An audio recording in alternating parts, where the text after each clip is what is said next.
台湾伫2025年会进入超高龄的社会，佮加上少子化，但国内欠工的问题是愈来愈严重哦。为着要来鼓励企业提供时代友善的工作环境，今仔是有58间企业得奖哦，包括当来鼓励中高龄的劳工继续做事，来消除产业界欠工的压力。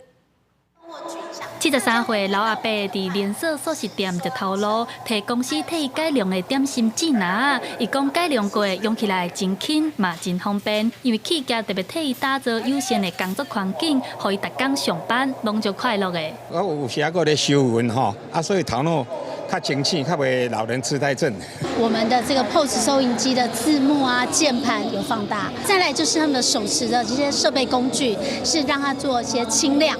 为着要鼓励企业提供中高龄劳工友善的工作环境，台北市拜三举办中高龄友善企业的颁奖典礼，拢总有58间的企业得到友善企业的肯定，餐饮业、服务业、甲证券业拢有。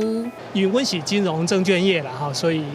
大部分当然是脑力密集的部分安尼啦，相当适合遮的中高龄的，因遮有经验。同理心啦，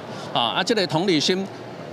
相同年纪的人更知道这个疾苦。台湾每年会进入超高龄社会，5个人内底就有一个老人。为着要提高企业请中高龄劳工的意愿，劳动部嘛宣布提供聘请奖助措施，鼓励企业请公家就业服务站推荐的时段，稳定聘用符合相关的条件，政府就会提供补助给头家，上济会当领18万。另外，除了头家有补助，中高龄劳工嘛有补助，照满50个月以上，也是退休者，经过就业机构的推荐，稳定就业，上济嘛会当领6万块的补助，鼓励企业中高龄劳工互相帮助，斗阵建立友善的工作环境。记者陈阿选、谢桂玲台北报道。